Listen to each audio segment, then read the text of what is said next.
ননদের বিয়ে অ্যাটেন্ড করে আসছি তো সেই কবে, কিন্তু ভিডিওটি তো তোমাদের সাথে এখনো শেয়ার করা হয়নি। এতদিন পরে আমি আসলাম আজকে তোমাদের সাথে সেই ভিডিওগুলোই শেয়ার করতে। হ্যালো এভরিওয়ান, আসসালামু আলাইকুম। আশা করছি তোমরা সবাই ভালো আছো। এই তো ননদের তো বিয়ে ছিল কোরবানির পরে, তখন আমরা সেই বিয়েতে গিয়েছিলাম, অনেক আনন্দ করেছি। এই দেখো, যেদিন গিয়েছি বিয়ের আগের দিন গিয়েছি, মানে হলুদের দিন সকালবেলায় নানুকে হাতে মেহেদি পরাতে বসে পড়লাম।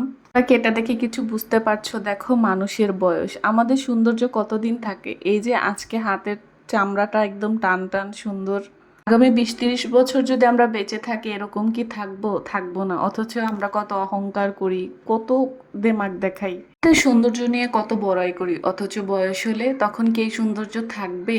মেহেদি পরে চলে গিয়েছিলাম এই যে হলুদের জন্য যে স্টেজে যেগুলো দিবে সেগুলো সাজানো দেখতে, সাথে আমিও কিছু কিছু করেছিলাম।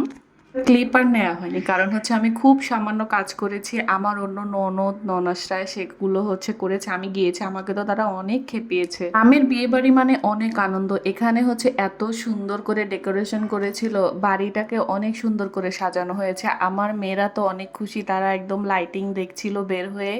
পরে সবাই চলে যায় রেডি হইতে, তো আমার বেবিরা রেডি হয়ে গেছে, কিন্তু আমার বড় মেয়ের যেহেতু হাতে ব্যথা ছিল, ও সেদিন অনেক বিরক্ত করেছে। ছোটটা কিছুক্ষণ আনন্দ করলেও বেশি রাত জাগেনি। তো ওই দিনই একটুখানি পরে ঘুমিয়ে যায়, জন্য পুরো হলুদটা এনজয় করতে পারেনি। এই দেখো ওদের এত সুন্দর ছবি দিয়ে এখানে গেট করা হয়েছে।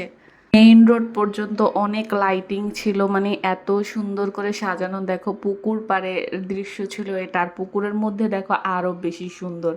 এরকম লাইটিং এত আয়োজন গ্রাম বলেই কিন্তু পসিবল। ঢাকায় তো শুধু দেখা যায় বাড়িটাকে একটু লাইটিং করে রাখে, বাড়ির সামনে অল্প একটু রাস্তা পর্যন্ত লাইটিং করে। দেখো আমার বড় মেয়ে এত বেশি কান্নাকাটি করছিল, তার ভালোই লাগছিল না। তাই অনেক বুঝিয়ে আমার সাথে সাথেই তাকে রাখার চেষ্টা করছিলাম। এখন আমরা হলুদের স্টেজে যাব, সব কিছু নিয়ে এক এক করে সবাই বের হচ্ছিলাম।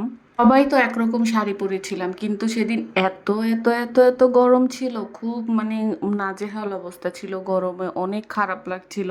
একটা বিয়ের প্রোগ্রাম মানে পুরো একটা ফ্যামিলি রিউনিয়ন, মানে যেখানে সবার সাথে দেখা হবে, সবাই আসবে, সবাই মিলে একসাথে আনন্দ করব। সেটা আসলে আমার কাছে অনেক বেশি ভালো লাগে। নিজেদের মধ্যে কারোর বিয়ে হলে এটাই আসল মজা, যে সবাই আসবে, অনেক দিন পরে পরে অনেকের সাথে দেখা হবে, অনেক আনন্দ হবে, অনেক হইচই হবে। এটাই তো আসলে বিয়ের মজা। আমরা সবকিছু রাখার পরে এই তো বউ জামাই এন্ট্রি নিচ্ছে, তারা নেচে নেচে এন্ট্রি নিচ্ছিল।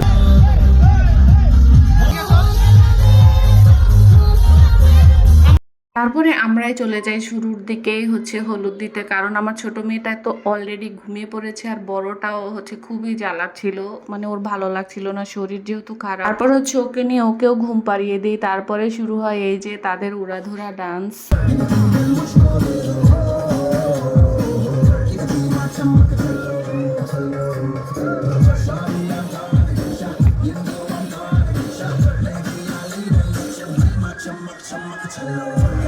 এগুলো এনজয় করতে বেশি ভালো লাগছিল, কারণ বাচ্চারা ঘুমিয়ে গেছে, আমি আমার হাজবেন্ড বসে বসে ওদের নাচ দেখছিলাম। অনেক দিন পরে মনে হলো দুজন একসাথে সময় কাটাচ্ছি।